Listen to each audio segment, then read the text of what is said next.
എല്ലാവർക്കും നമസ്കാരം. ഇന്ന് നമ്മൾ വന്നിരിക്കുന്ന ഒരു ചെറിയൊരു ട്രാവൽ വ്ളോഗായിട്ടാണ്. ഈ ക്രിസ്മസ് വെക്കേഷന് നമ്മൾ സ്റ്റോക്ക്ഹോം പോയിട്ടുണ്ടായിരുന്നു. അപ്പോൾ ആ ഒരു ചെറിയൊരു വ്ളോഗാണ് നമ്മൾ കാണാൻ പോകുന്നത്. അപ്പോൾ 2 ദിവസത്തേക്ക് ഉള്ളൊരു റിലാക്സ്ഡ് ആയിട്ടുള്ളൊരു ട്രിപ്പാണ്. നമ്മൾ ട്രെയിനിലാണ് സ്റ്റോക്ക്ഹോമിലേക്ക് പോകുന്നത്. ഇവിടെ നിന്നൊരു 4-5 മണിക്കൂർ യാത്രയുണ്ട് ട്രെയിനിൽ. അപ്പോൾ നമ്മൾ ലുണ്ട് സെൻട്രൽ സ്റ്റേഷനിൽ ഇപ്പോൾ എത്തിയിട്ടുണ്ട്. അപ്പോൾ രാവിലെ ആയിരുന്നു ട്രെയിന്. അപ്പം നമ്മൾ ബ്രേക്ക്ഫാസ്റ്റ് കഴിക്കാനാണ് ഇറങ്ങിയത്. അപ്പം ഇവിടെ ഒരു ഷോപ്പിൽ നിന്ന് നമ്മൾ സാൻഡ്വിച്ചും കാര്യങ്ങളും ജ്യൂസൊക്കെ വാങ്ങിച്ചിട്ട് നമ്മളിപ്പം സ്റ്റേഷനിലേക്ക് പോവാണ്. സ്നോൾതാഗത്ത് എന്ന് പറഞ്ഞിട്ടുള്ള ട്രെയിനിലാണ് നമ്മൾ പോകുന്നത്. അപ്പോൾ നമ്മൾ SJ എന്ന് പറയുന്ന ട്രെയിൻ നോക്കിയപ്പോൾ ടിക്കറ്റ്സ് ഉണ്ടായിരുന്നില്ല. അപ്പോൾ സ്നോൾതാഗത്ത് എന്ന് പറയുന്നത് സ്വീഡൻ, ഇറ്റലി, ഓസ്ട്രിയ പല പല രാജ്യങ്ങളിലേക്ക് പോകുന്ന ട്രെയിനാണ്. ഇതിൻ്റെ പല പല ട്രെയിൻസ് ഉണ്ട്. നേരത്തെയൊക്കെ ബുക്ക് ചെയ്യുകയാണെങ്കിൽ നമുക്ക് നല്ല ക്യാബിനൊക്കെ കിട്ടും. നമ്മുടെ കമ്പാർട്ട്മെൻറ്റ് ഏറ്റവും ഫ്രണ്ടിലായിരുന്നു. നമ്മൾ കുറേ ബാക്കിലാണ് നിന്നിരുന്നത്. അങ്ങനെ നമ്മളിപ്പോൾ ഒരു 6 സീറ്റുള്ളൊരു ക്യാബിനിൽ ഇപ്പോൾ ഇരിക്കുകയാണ്. 2 സീറ്റ് ഫ്രീ ആണ്. ആ സീറ്റിൽ സ്റ്റോക്ക്ഹോം എത്തുന്നവരെ ആരും വന്നിട്ടുണ്ടായിരുന്നില്ല. അപ്പോൾ നമ്മുടെ ഒരു പ്രൈവറ്റ് സ്പേസ് പോലെ ആയിരുന്നു ഈ ഒരു ക്യാബ്.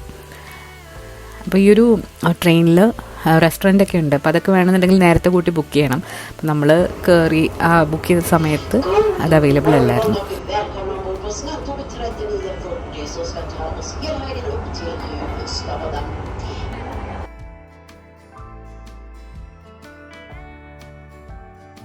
അപ്പം ട്രെയിൻ ആയതുകൊണ്ട് നമുക്ക് ഇടയ്ക്ക് നടക്കാനും വേണമെങ്കിൽ ഒന്ന് കിടക്കാനും ഒക്കെ പറ്റും. അത് ഒരുപാട് സ്റ്റോപ്പുകളിലൊന്നും നിർത്തില്ല. വളരെ കുറച്ച് സ്റ്റോപ്പുകളിൽ മാത്രമേ നിർത്തുള്ളൂ. നല്ലൊരു റിലാക്സ്ഡ് ആയിട്ടുള്ളൊരു ജേർണി ആയിരുന്നു. സ്റ്റോക്ക്ഹോം എന്ന് പറയുന്നത് വളരെ ബ്യൂട്ടിഫുൾ ആയിട്ടുള്ള സ്വീഡൻ്റെ ക്യാപിറ്റൽ സിറ്റിയാണ്. കുറേ ഐലൻഡ്സാണ് സ്റ്റോക്ക്ഹോമിൻ്റെ ഉള്ളത്. അപ്പം സ്റ്റോക്ക്ഹോമിൽ നിന്ന് ആരെങ്കിലും വീഡിയോ കാണുന്നുണ്ടെങ്കിൽ കമൻറ്റ് ചെയ്യാൻ മറക്കരുത്.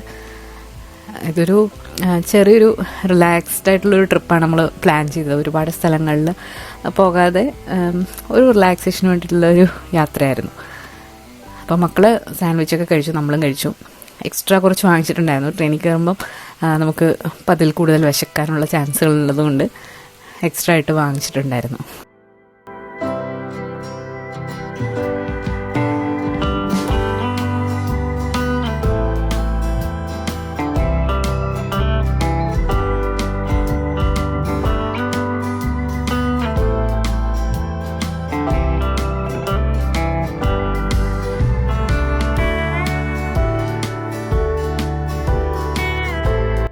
അങ്ങനെ നമ്മളിപ്പോൾ സ്റ്റോക്ക്ഹോം എത്തി.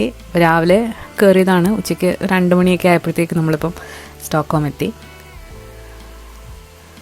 ഏറ്റവും വലിയ സിറ്റിയാണ് ഓഫ് കോഴ്സ്. മാൽമോ ആണ് 3rd ലാർജസ്റ്റ് സിറ്റി. ഇവിടുത്തെ പ്രത്യേകത എന്ന് പറയുന്നത് നിറയെ ഐലൻഡ്സാണ്. വളരെ ബ്യൂട്ടിഫുൾ ആയിട്ടുള്ള ബിൽഡിങ്സും ഒക്കെ ഉണ്ട്. ഒരുപാട് സ്ഥലങ്ങൾ കാണാനുണ്ട് സ്റ്റോക്ക്ഹോമിൽ. അപ്പോൾ നമ്മൾ കുറേയൊക്കെ നോട്ട് ചെയ്ത് വെച്ചു. പക്ഷേ ഒരുപാട് സ്ഥലങ്ങളൊന്നും കാണാൻ പോകാൻ പറ്റിയില്ല. 2 സ്ഥലത്താണ് നമ്മൾ പോയത്. അപ്പോൾ നമ്മൾ എത്തിയപ്പോഴത്തേക്കും ഒരു ലഞ്ച് ടൈമൊക്കെ ആയിട്ടുണ്ടായിരുന്നു. നമ്മൾ ആദ്യം കരുതി പുറത്ത് പോയി കഴിക്കാം എന്ന്. പക്ഷേ തണുപ്പൊക്കെ ആയത് കാരണം നമ്മൾ ആ സ്റ്റേഷനിൽ തന്നെ ആണ് ഫുഡ് കഴിച്ചത്. ബർഗർ കിങ്ങിൽ നിന്നും നമ്മൾ സാൻഡ്വിച്ച് കഴിച്ചിട്ട് നമ്മൾ താമസിക്കുന്ന ഹോട്ടലിലേക്ക് പോവാണ്.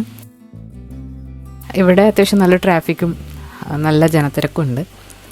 വെക്കേഷൻ സീസൺ ആയതുകൊണ്ട് തന്നെ പല സ്ഥലത്തു നിന്നുള്ള ടൂറിസ്റ്റുകളും ഒരുപാട് ഇവിടെ കാണാൻ പറ്റി. നമ്മൾ സിറ്റിയിൽ നിന്ന് കുറച്ച് ദൂരമായിട്ടാണ് റൂം ബുക്ക് ചെയ്തിരിക്കുന്നത്. അങ്ങനെ നമ്മൾ ക്യാബ് വന്നു. നമ്മളിപ്പം താമസിക്കുന്ന ഹോട്ടലിലേക്ക് പോവാണ്. അപ്പോൾ ഇതാണ് നമ്മൾ താമസിക്കുന്ന ഹോട്ടൽ. സ്കാൻഡിക് എന്ന് പറഞ്ഞിട്ടുള്ള ഹോട്ടലാണ്.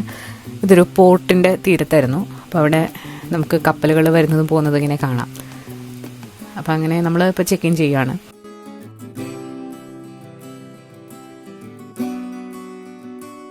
ഇതാണ് നമ്മുടെ റൂം.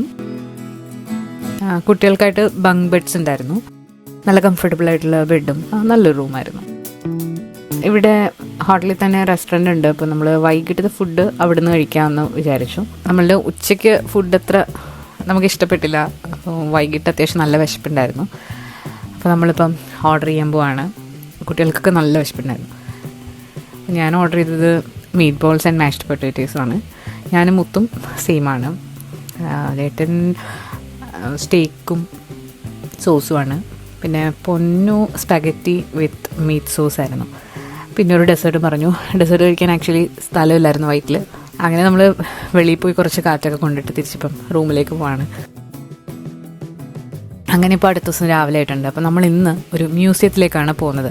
ഓസ മ്യൂസിയം എന്ന് പറഞ്ഞിട്ടുള്ള ഒരു മ്യൂസിയത്തിലേക്കാണ് നമ്മളിന്ന് രാവിലെ പോകാൻ പോകുന്നത്. അപ്പോൾ ബ്രേക്ക്ഫാസ്റ്റ് ഇവിടെ കോംപ്ലിമെൻ്ററി ആണ്. നമ്മൾ ബ്രേക്ക്ഫാസ്റ്റ് കഴിച്ചിട്ട് പോകാം. റിലാക്സ്ഡ് ട്രിപ്പ് ആയതുകൊണ്ട് തന്നെ അങ്ങനെ രാവിലെ പ്രത്യേകിച്ച് സമയമൊന്നുമില്ല. നമ്മൾ ഇഷ്ടമുള്ളപ്പോൾ എണീറ്റിട്ട് ബ്രേക്ക്ഫാസ്റ്റ് കഴിച്ചിട്ട് പതുക്കെ ഇറങ്ങാമെന്ന് വിചാരിച്ചു. ബ്രേക്ക്ഫാസ്റ്റ് ആസ് യൂഷ്വൽ നമ്മുടെ ഇംഗ്ലീഷ് ബ്രേക്ക്ഫാസ്റ്റ് ആണ്. ഇതെല്ലായിടത്തും ഓൾമോസ്റ്റ് സെയിം മെനു തന്നെ ആയിരിക്കും. അപ്പോൾ അത് നല്ലതായിരുന്നു.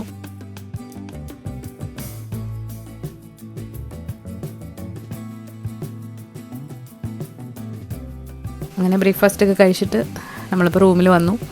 പിന്നെ കുറച്ചൊന്ന് റെസ്റ്റൊക്കെ എടുത്തിട്ടാണ് നമ്മളിപ്പം പോകുന്നത്. ഇവിടെ നിന്ന് വളരെ അടുത്താണ് ഓസ മ്യൂസിയം. അങ്ങനെ രാവിലെ സൂര്യനൊക്കെ ഉണ്ടെങ്കിലും അത്യാവശ്യം നല്ല തണുപ്പാണ്. നമ്മളവിടെ പോയി കഴിഞ്ഞ് തിരിച്ചു വന്ന ആ ഒരു സമയത്താണ് ഇവിടെ ഭയങ്കരമായിട്ട് സ്നോഫോളൊക്കെ ഉണ്ടായത്. സ്റ്റോക്ക്ഹോമിലായാലും നമ്മൾ താമസിക്കുന്ന സ്ഥലത്തായാലും നല്ല സ്നോഫോളായിരുന്നു.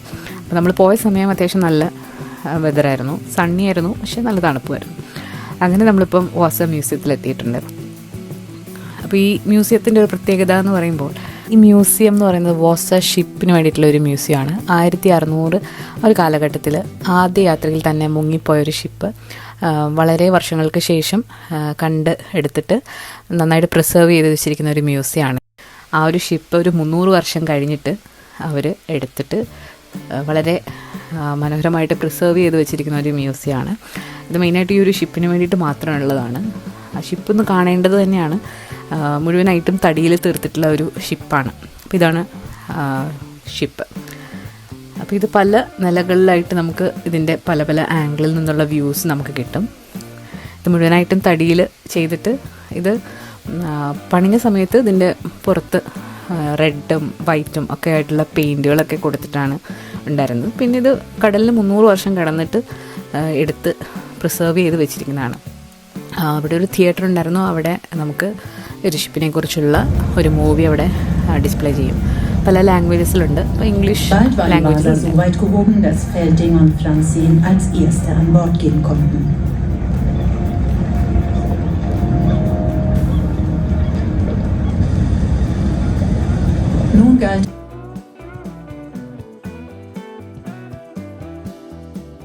ഇതൊരു യുദ്ധക്കപ്പലായിരുന്നു. അപ്പോൾ ഇതിൽ നിറയെ പീരങ്കികളും പല പല നിലകളും ഒക്കെ ഉണ്ട്. ഒരുപാട് കൊത്തുപണികളൊക്കെ ചെയ്തിട്ടുള്ളൊരു മനോഹരമായിട്ടുള്ളൊരു കപ്പലാണിത്. അപ്പോൾ അന്നത്തെ എന്തോ കൺസ്ട്രക്ഷനിലുള്ള പിഴവ് കാരണമാണ് അത് ഫസ്റ്റ് യാത്രയിൽ തന്നെ അത് മുങ്ങിപ്പോയത്. അപ്പം ഇതിൽ നിന്ന് നമുക്ക് ഒരുപാട് പഠിക്കാനുണ്ട്. എന്തൊക്കെ മിസ്റ്റേക്ക് കാരണമാണിത് മുങ്ങിപ്പോയതെന്നും ഒക്കെ ഒരുപാട് പണ്ടത്തെ ആ ഒരു ആൾക്കാരുടെ ലൈഫ് സ്റ്റൈലും ഒക്കെ എക്സ്പ്ലെയിൻ ചെയ്യുന്ന പല പല കാര്യങ്ങളും ഈ മ്യൂസിയത്തിൽ ഉണ്ട്. ഇതിപ്പോഴും പ്രിസർവ് ചെയ്യാനായിട്ടുള്ള മെത്തേഡ്സ് അവർ ഇന്നോവേറ്റ് ചെയ്തുകൊണ്ടിരിക്കുകയാണ്. അതുപോലെ ഇത് ഒരുപാട് എൻജിനീയേഴ്സ് ഇതിൻ്റെ പിന്നിൽ വർക്ക് ചെയ്യുന്നുണ്ട്. കാണേണ്ട ഒരു കാഴ്ച തന്നെയാണ്. കുട്ടികൾക്കാണ് അത് കൂടുതൽ ഇഷ്ടപ്പെടുക. കാരണം അവർ സ്കൂളിൽ ഇതിനെക്കുറിച്ച് കൂടുതൽ പഠിക്കും. അപ്പോൾ അവർക്ക് ഒരു പുതിയൊരു എക്സ്പീരിയൻസ് ആണ് ഈ ഒരു ഷിപ്പ്. പിന്നെ ഉച്ചയായി. അപ്പോൾ നമ്മൾ അവിടെ നിന്ന് തന്നെ ഫുഡ് കഴിച്ചു. അപ്പോൾ ഞാൻ ഓർഡർ ചെയ്ത ഫിഷിൻ്റെ ഒരു കട്ട്ലറ്റ് പോലത്തെ സാധനം, പുഴുങ്ങിയ പൊട്ടറ്റോയും ഗ്രീൻ പീസും ആയിരുന്നു. മുത്ത് മീൽ ബോൾസ്. ബാക്കി എല്ലാവരും വേറെ എന്തോ ആണ് ഓർഡർ ചെയ്തത്, ഞാൻ ഓർക്കുന്നില്ല. അങ്ങനെ ഫുഡൊക്കെ കഴിച്ചതിന് ശേഷം നമ്മൾ ഇവിടെ ഷോപ്സൊക്കെ ഉണ്ട് സാധനങ്ങളൊക്കെ വാങ്ങിക്കാനായിട്ട്. അങ്ങനെ നമ്മൾ മ്യൂസിയത്തിൽ നിന്ന് ഇപ്പോൾ ഇറങ്ങി നേരെ ഇനി റൂമിലോട്ടാണ്.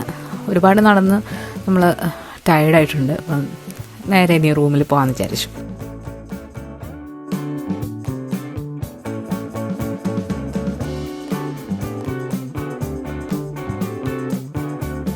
അങ്ങനെ നമ്മൾ ഇപ്പോൾ ഹോട്ടലിൽ എത്തിയിട്ടുണ്ട്. അപ്പോൾ അവിടെ നമ്മൾ ടീയും അതുപോലെ തന്നെ കുട്ടികൾക്ക് എന്തോ സ്നാക്സും വാങ്ങിച്ചു. ടീയും കോഫിയൊക്കെ അവിടെ ഉണ്ട്. അപ്പോൾ നമുക്ക് ഇഷ്ടത്തിന് എടുക്കാം. പിന്നെ നമ്മൾ കടയിൽ നിന്നും സാലഡ് വാങ്ങിച്ചിട്ടുണ്ടായിരുന്നു. അപ്പോൾ അതാണ് കുട്ടികൾ കഴിച്ചത്. നമ്മൾ ഒരു ഇന്ത്യൻ റെസ്റ്റോറൻറ്റിൽ നിന്ന് ഫുഡ് ഓർഡർ ചെയ്തു. ഇന്ത്യൻ റെസ്റ്റോറൻറ്റ് എന്ന് പറഞ്ഞാൽ കേരള റെസ്റ്റോറൻ്റ് ആയിരുന്നു. അത്യാവശ്യം കുഴപ്പമില്ലാത്ത ഫുഡായിരുന്നു. എന്നാലും ആ ഒരു കറക്റ്റ് ടേസ്റ്റ് കിട്ടിയോ എന്ന് ചോദിച്ചാൽ കിട്ടിയിട്ടില്ലായിരുന്നു. അങ്ങനെ നമ്മൾ ഫുഡൊക്കെ കഴിച്ച് കിടന്നുറങ്ങി. ഇപ്പോൾ ഇത് അടുത്ത ദിവസം രാവിലെയാണ്. ഇന്ന് നമ്മൾ പോകുന്നത് റോയൽ പാലസിലേക്കാണ്. റോയൽ പാലസും കുട്ടികൾക്കാണ് കൂടുതൽ ഇഷ്ടമാകുക. അപ്പോൾ അവർക്ക് വേണ്ടിയിട്ട് പോയൊരു ട്രിപ്പാണ് ശരിക്കും ഇത്. അപ്പോൾ രാവിലെ കപ്പലുകൾ വരുന്നു പോകുന്നു, നല്ലൊരു വ്യൂ ആണ് റൂമിൽ നിന്നുള്ളത്. അങ്ങനെ നമ്മൾ ഒരുങ്ങി ബ്രേക്ക്ഫാസ്റ്റൊക്കെ കഴിച്ചിട്ട് റോയൽ പാലസിലേക്കാണ് ഇപ്പോൾ പോകുന്നത്. റോയൽ പാലസ് അത്യാവശ്യം നല്ല വലിയൊരു പാലസാണ്. യൂറോപ്പിലെ തന്നെ ഏറ്റവും വലിയൊരു പാലസാണ് റോയൽ പാലസ്. അപ്പോൾ ഇപ്പോഴും സ്വീഡിഷ് കിങ്ങും ക്യൂനുമൊക്കെ അവരുടെ ഓഫീസ് ആവശ്യങ്ങൾക്കായിട്ട് യൂസ് ചെയ്യുന്ന പാലസാണ്. അവർ ശരിക്കും താമസിക്കുന്നത് മറ്റൊരു പാലസിലാണ്. കാണേണ്ട കാഴ്ച തന്നെയാണ്. ഒരുപാട് റോയൽ അപ്പാർട്ട്മെൻറ്റ്സും അതുപോലെ മ്യൂസിയവും ഒക്കെ ഉൾപ്പെടുന്നൊരു കോംപ്ലക്സാണ് റോയൽ പാലസ്. അത്യാവശ്യം നല്ല പഴക്കമുള്ളതാണ്. 1000 മേലെ മുറികളൊക്കെ ഉള്ള നല്ല മനോഹരമായിട്ടുള്ളൊരു പാലസാണ്. അപ്പം നമ്മൾ അവിടേക്ക് പോവാണ്. അങ്ങനെ നമ്മളിപ്പോൾ റോയൽ പാലസിൽ എത്തിയിട്ടുണ്ട്. ഈ കാണുന്ന കൊട്ടാര സമുച്ചയങ്ങളാണ്. ഒരുപാട് കോംപ്ലക്സ് ഉണ്ട് ഇവിടെ. അപ്പോൾ നമ്മളുടെ എൻട്രൻസ് ഇപ്പോൾ ഇവിടെ നിന്നാണ്. എല്ലാം നമ്മൾ കണ്ടോയെന്ന് ചോദിച്ചാൽ ഒരു ദിവസം ഫുള്ള് വേണം നമ്മളിത് മുഴുവനായിട്ടും കണ്ടു തീർക്കാനായിട്ട്. അപ്പോൾ നമ്മളിപ്പോൾ ആദ്യം തന്നെ പോകുന്നത് അണ്ടർഗ്രൗണ്ട് ഒരു ഫ്ലോറിലേക്കാണ്. അപ്പോൾ അവിടെ ഒരുപാട് ക്രൗൺസും അതുപോലെ പണ്ടത്തെ രാജകുമാരി യൂസ് ചെയ്തിരുന്ന വാളും ഒക്കെ സൂക്ഷിച്ചിരിക്കുന്നൊരു മ്യൂസിയമാണ്. അപ്പോൾ അവിടെയാണ് നമ്മൾ ആദ്യം പോകുന്നത്. അപ്പോൾ ടിക്കറ്റ്സൊക്കെ നമ്മൾ ഓൺലൈനായിട്ട് വാങ്ങിച്ചിട്ടുണ്ടായിരുന്നു. അപ്പോൾ ആ ഒരു ഓൺലൈനായിട്ട് വാങ്ങിച്ച പാസ് നമ്മൾ റിസപ്ഷനിൽ കാണിച്ചാൽ നമ്മളെ അവർ കടത്തിവിടും. അപ്പോൾ പല പല രാജാക്കന്മാർ പല പല കാലഘട്ടങ്ങളിൽ യൂസ് ചെയ്തിരുന്ന വാളുകളും അതുപോലെ കിരീടങ്ങളും ഭയങ്കര പ്രഷ്യസ് ആയിട്ടുള്ള സ്റ്റോൺസൊക്കെ വെച്ചിട്ടുള്ള കിരീടങ്ങളും വാളുകളും എല്ലാം ഇവിടെ എക്സിബിറ്റ് ചെയ്തിട്ടുണ്ട്. ഫാമിലി ഫുള്ള് യൂസ് ചെയ്തിരുന്ന തൊപ്പികൾ എല്ലാം നല്ലൊരു കാഴ്ചയാണ്.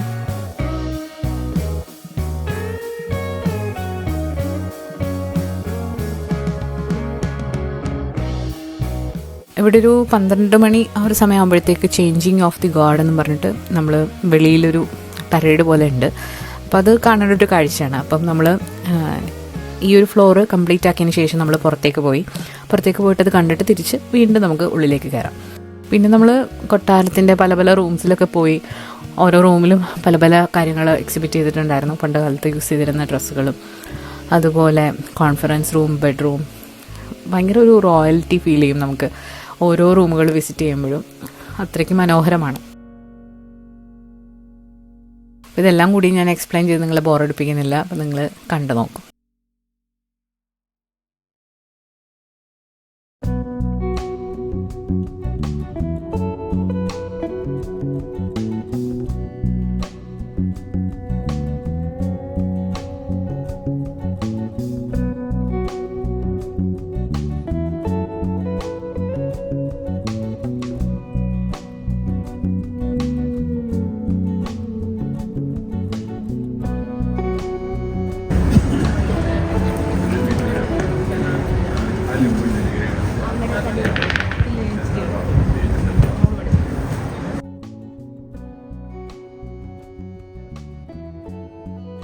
അങ്ങനെ നമ്മൾ പാലസൊക്കെ കണ്ടിട്ടിപ്പം വെളിയിലിറങ്ങി.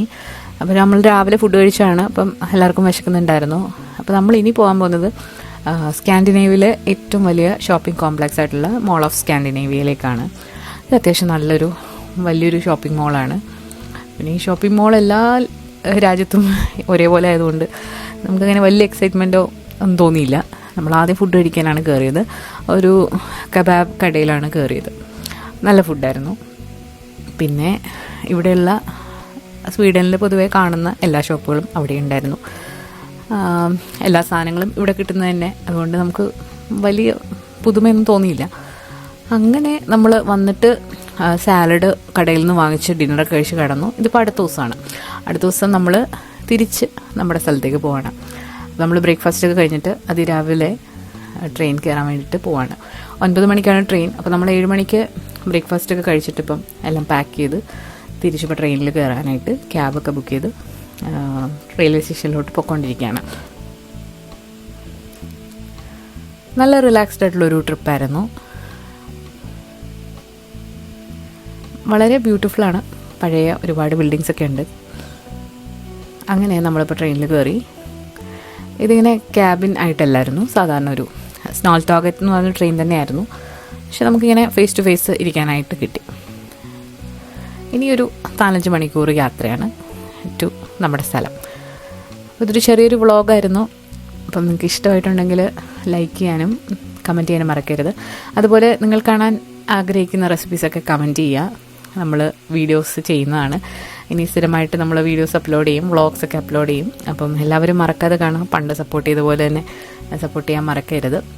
കുറച്ച് ഹെൽത്ത് ഇഷ്യൂസും തിരക്കും ഒക്കെ ആയതുകൊണ്ടാണ് നമ്മൾ വീഡിയോസ് ഇടാനായിട്ട് കുറച്ച് ഗ്യാപ്പ് എടുക്കുന്നത്. അപ്പോൾ അത് നിങ്ങൾ മനസ്സിലാക്കുമെന്ന് വിചാരിക്കുന്നു. നമ്മൾ ഷോർട്ട് വീഡിയോസ് ഇടയ്ക്ക് പോസ്റ്റ് ചെയ്യാറുണ്ട്. ലോങ് വീഡിയോസ് പോസ്റ്റ് ചെയ്യാനായിട്ടുള്ള സമയം അങ്ങനെ കിട്ടിയിരുന്നില്ല. അപ്പോൾ എന്തായാലും ഇതൊരു തുടക്കമാവട്ടെ. നമ്മളിനി സ്ഥിരമായിട്ട് വീഡിയോസൊക്കെ അപ്ലോഡ് ചെയ്യുന്നതാണ്. അപ്പോൾ പുതിയൊരു റെസിപ്പി വീഡിയോ ആയിട്ട് നമുക്ക് വരും ദിവസങ്ങളിൽ കാണാം. അപ്പോൾ എല്ലാവർക്കും ഹാപ്പി ന്യൂ ഇയർ പറയാൻ മറന്നുപോയി. എല്ലാവർക്കും ഹാപ്പി ന്യൂ ഇയർ. എല്ലാവരുടെയും 2026 വളരെ മനോഹരമാവട്ടെ എന്ന് ആശംസിക്കുന്നു. പുതിയൊരു വീഡിയോ ആയിട്ട് നമുക്ക് വീണ്ടും കാണാം. താങ്ക്